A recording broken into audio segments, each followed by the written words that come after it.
This is Jordy's Fawn Part 3. Movement directly in front of him startled him so that he tumbled backward. एकदम से उसके सामने की movement ने उसे चौंका दिया कि वो पीछे की तरफ गिर गया. The fawn lifted its face to his. Fawn ने अपने चेहरे को उसके सामने उठाया. It turned its head with a wide, wondering motion and shook him through with the stare of its liquid eyes. इसने अपने सर को पूरी तरह से मोड़ा अद्भुत मोशन में और उसे हिला दिया अपने लिक्विड आइज की टकटकी से. लिक्विड आइज का मतलब नम आंखें होता है और शाइनिंग आइज को भी लिक्विड आइज कहते हैं. तो जो हिरन होती है उसकी आंखें थोड़ी शाइनिंग होती है. It was curing. ये थोड़ा सा हिल रहा था. It made no effort to rise और रन. इसने उठने या भागने पर जोर नहीं दिया. इसने किसने? फॉन ने, हिरन के बच्चे ने. Jody could not trust himself to move. Jody अपने ऊपर भरोसा नहीं कर सका मूव करने का. तो वो जो लड़का है उसको ऐसा लगा कि मैं मूव कर ही नहीं सकता हूँ. एकदम से चौंक गया वो ये सब कुछ देखकर. He whispered, "It's me." उसने फुसफुसाया, ये मैं हूँ. The fawn lifted its nose, scenting him. हिरन के बच्चे ने अपना नाक उठाया उसे और उसे सूंघा. He reached out one hand and laid it on the soft neck. उसने अपना हाथ पहुंचाया और नरम गर्दन पर रख दिया. यानी वो तो थोड़ा सा गिर गया था वहीं पास, तो वो हाथ ऐसा बढ़ाकर थोड़ा सा उसके नरम गर्दन पर रखा. The touch made him delirious. ये जो छुअन है इसने उसे बहुत एक्साइटेड कर दिया. डेलिरियस मतलब extremely excited. He moved forward on all fours until he was close beside it. वो आगे की तरफ चारों हाथ पैर पर चला जब तक कि वो उसके बगल में एकदम से पास था. यानी कि वो जो गिर गया था तो वो फिर उस वक्त खड़ा होकर नहीं चला बल्कि बैठे बैठे ही हाथ पैर पर चलकर उसके पास गया. तो वो उसके पास ही में था, एकदम से उसके सामने खड़ा हो गया था ना. झाड़ी में पीछे वो होगा, अचानक से खड़ा हो गया उसके सामने. तो वो हाथ बढ़ाकर उसके गर्दन पर रखा. He put his arms around its body. उसने अपने बाहों को उसके बॉडी के चारों तरफ कर लिया. तो उसके पास गया beside यानी बगल में और फिर उसको पूरी तरह से उसको अपने बाहों में पकड़ लिया. A light convulsion passed over it, but it did not stir. एक हल्की सी कपकपी इसमें थी पर इसने हलचल नहीं किया. स्टर मतलब हलचल, हड़बड़ाहट को कहते हैं स्टर.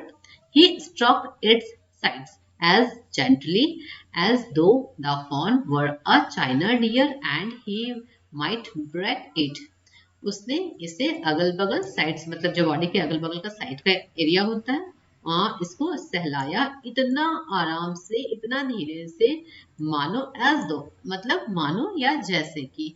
इसके लिए एज दो के अलावा एज इफ भी होता है.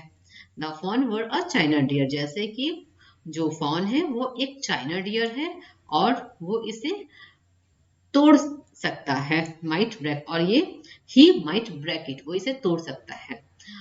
चाइना डियर का मतलब a clay deer that is easily broken. एक गीली मिट्टी का डियर जो कि आसानी से तोड़ा जा सकता है. तो ऐसा ये एकदम धीरे से इसको सहलाया. Its skin was very soft. इसकी स्किन बहुत सॉफ्ट थी. It was sleek and clean and had a sweet scent of grass. ये स्लिक का मतलब स्मूथ एंड शाइनिंग. तो ये एकदम से स्मूथ एंड शाइनिंग और मतलब चमकीली और नरम और साफ थी and had a sweet scent और इसमें घास की मीठी सी महक थी। He rose slowly and lifted the fawn. वो धीरे धीरे उठा और फोन को उठाया यानी हिरन के बच्चे को उठाया। फ्रॉम द ग्राउंड जमीन से। इट्स लेग्स हंग लिम्पली।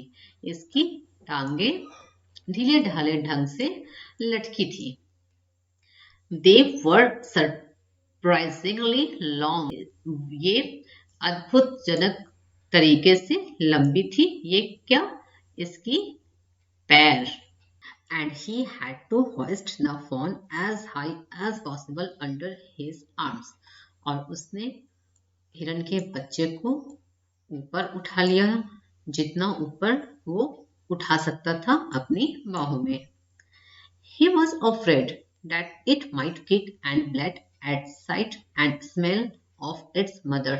वो डरा हुआ था कि ये किक मार सकता है और ब्लेड यानी मिमिया सकता है साइट दृश्य और महक अपनी माँ की महक या दृश्य से, क्योंकि इसकी जो माँ है वो जंगल में ही तो मरी पड़ी है। तो इसको ऐसा डर लगा कि अगर सीधे रास्ते से जाना हुआ तो हो सकता है कि ऐसा कुछ हो, ये मुझे ये लात मारने लगे और मिमियाने लगे। तो he skirted the clearing and pushed his way into the thicket. तो उसने साफ जो रास्ता होता है जो चलने का, जहां पर ज्यादा घास पेड़ वगैरह नहीं होते हैं, तो उस जगह को छोड़ दिया और अपने रास्ते को झाड़ी वाले रास्ते में कर दिया। It was difficult to fight through with his burden. ये मुश्किल था लड़ना उसके बोझ के साथ, यानी बोझ एक तो उसके साथ बोझ था और उसके साथ उस रास्ते में चलना। लड़ना मतलब है कि उस रास्ते में चलना एक लड़ने जैसा ही है, तो ये मुश्किल था। The fawns leg out in the bushes and he could not lift his wand with freedom.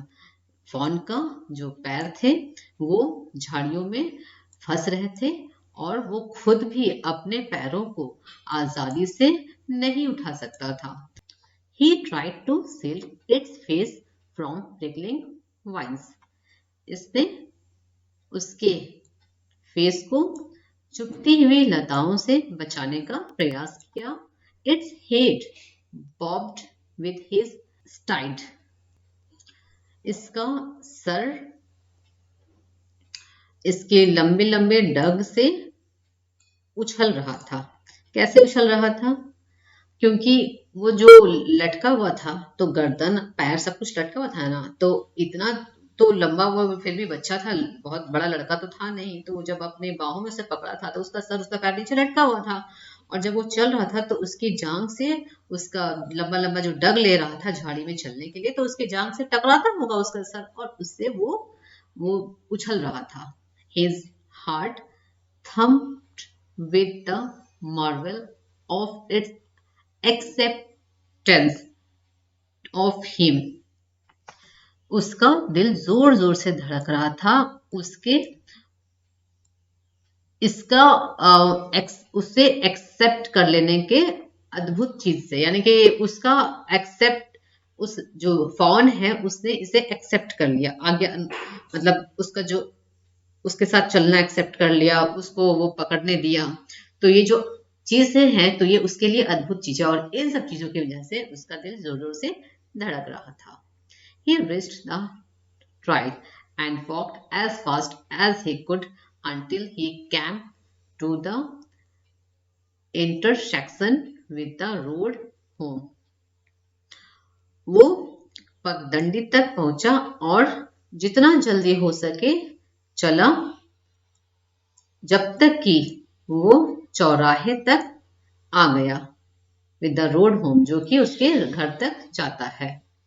He stopped to rest and set the fawn down on its dangling legs.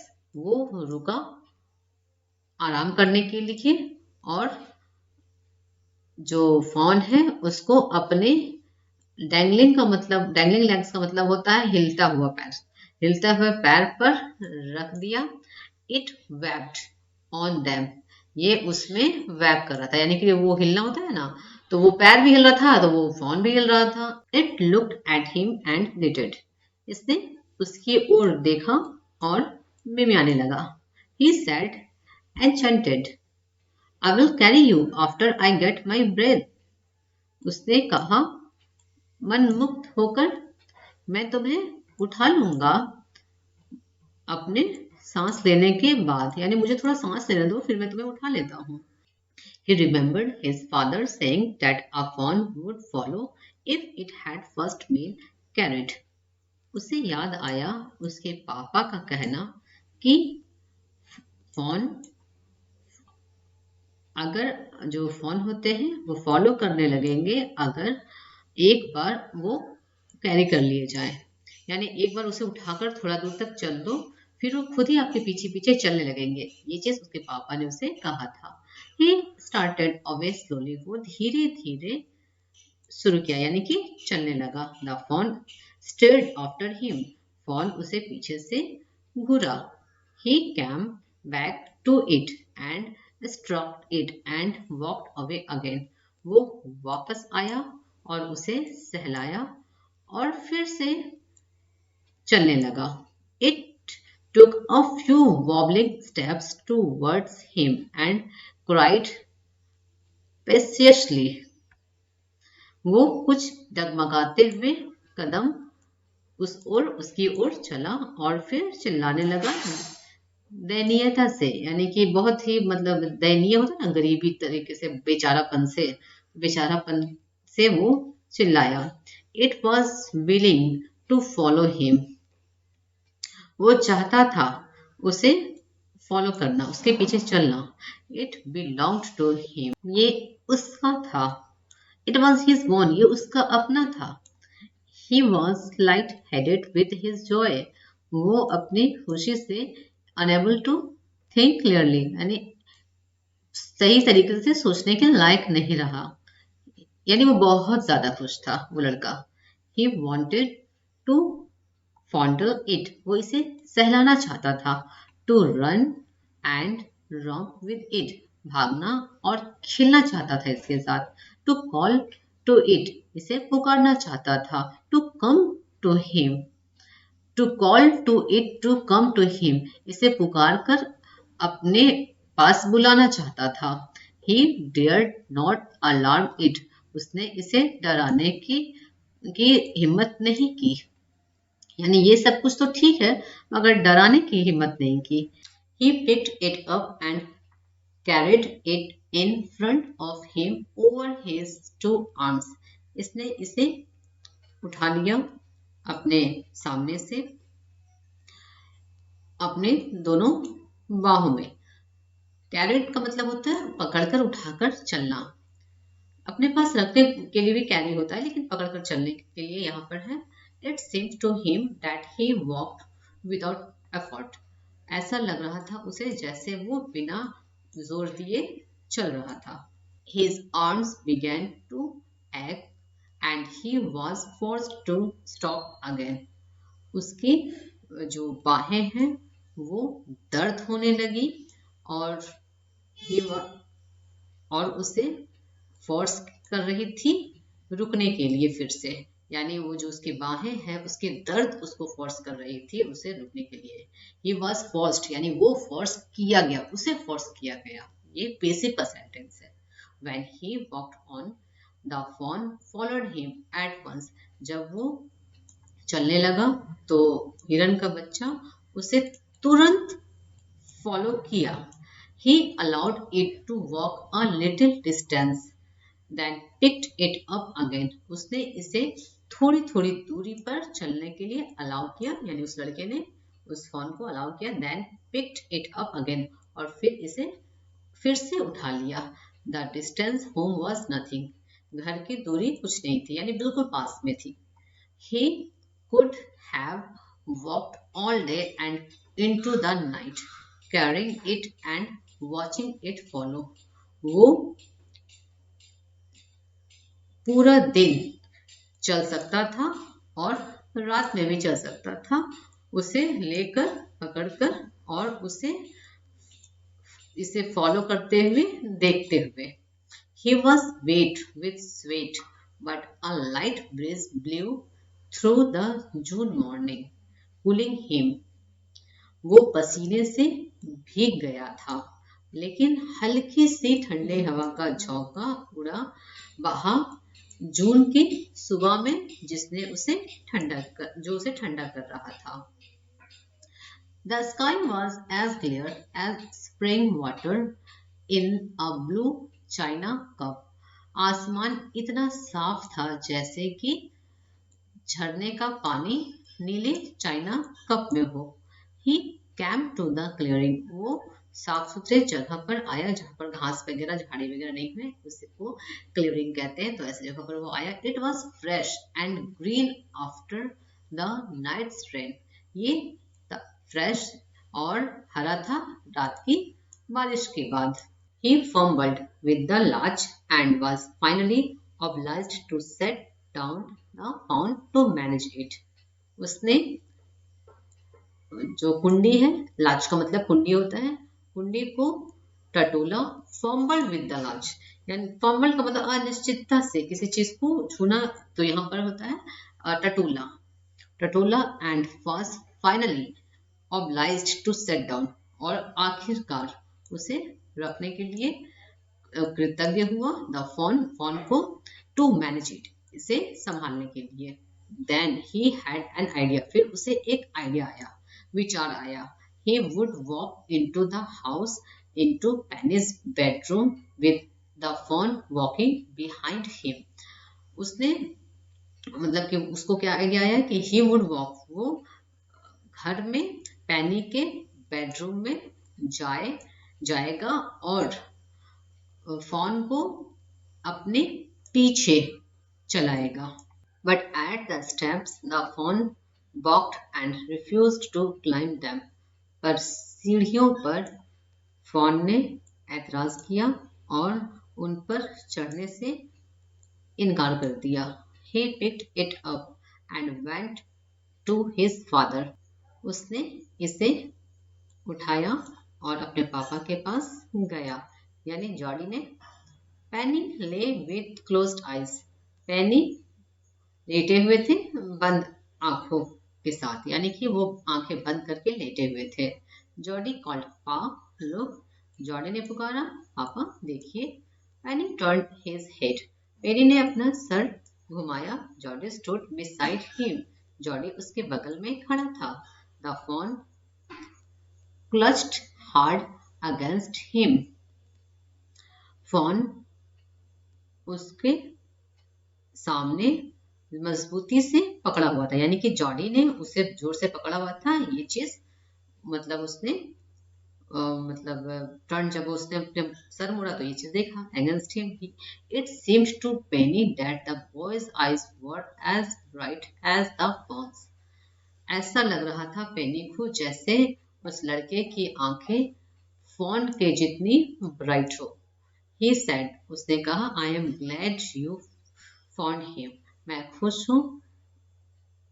I am glad you, मैं तुम पर खुश हूँ। Found him, उसे ढूंढने के लिए। Him क्यों कहा गया है? क्योंकि किसी भी जानवर के लिए इट, और अगर पता हो कि वो मेल है या फीमेल, तो हिम या शी कहा जा सकता है। तो इसलिए यहाँ पर हिम कहा गया है, और वो एक मेल है, जो कि हमने इसका फर्स्ट पार्ट में ही पता हमें चल गया था। Jody then went to the kitchen, Jody फिर किचन में गया। The fawn wobbled after him, fawn भी उसके पीछे डगमगाते हुए गया। A pan of morning milk stood in the kitchen safe. जो सुबह की जो दूध है वो पेन में एक बर्तन में थी, किचन में सुरक्षित जगह पर। किचन सेफ यानी किचन में कह सकते हैं। The cream had rised on it. मलाई इसके ऊपर उभरी हुई थी, इसके ऊपर उठी हुई थी, उसके ऊपर थी कह सकते हैं। जब किसी चीज के लिए राइज होता है ऊपर रहने पर। He skimmed the cream into the jug. उसने मलाई को हटाकर जग में रखा। He poured milk into a small gourd. उसने एक छोटे से कद्दू में दूध को ढाला। अच्छा, गॉड मतलब गॉड में कैसे रखा, कद्दू में कैसे रखा? जो कद्दू है, कद्दू का अंदर का जो हिस्सा होता है उसको निकाल कर, जैसे कि नारियल का होता है ना गोल सा हिस्सा, तो उसमें रखकर भी कुछ लोग कुछ खाने को देते हैं, तो ऐसे उसके पास नारियल का को कवर नहीं होगा, तो वो कद्दू को ही छिलकर वैसा बना दिया होगा, इसीलिए तो उसने गार्ड में, वो छोटे से गार्ड में मिल्क को डाला ढाला। He held it out to the fawn, उसने इसे फॉन के सामने रख दिया।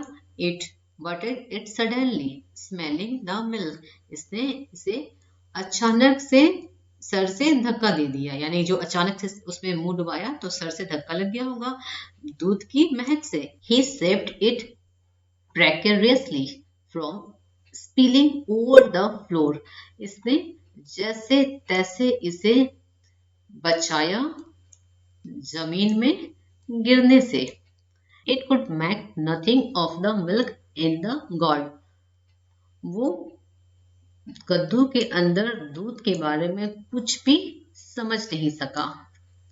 He dipped his fingers in the milk and thrust them into the fawn's soft wet mouth, उसने अपनी उंगलियों को दूध में डुबोया और उन्हें फॉन के नरम गीले मुंह में ठेला। ट्रस्ट का मतलब था ठेलना, डालना, तो ठेला यानी कि बस ऐसे उठाया फटाक से उसके मुंह में डाला, वरना तब तक तो दूध सारा चू जाता। इट सक्ड ग्रिडली, इसने लालच से चूसा।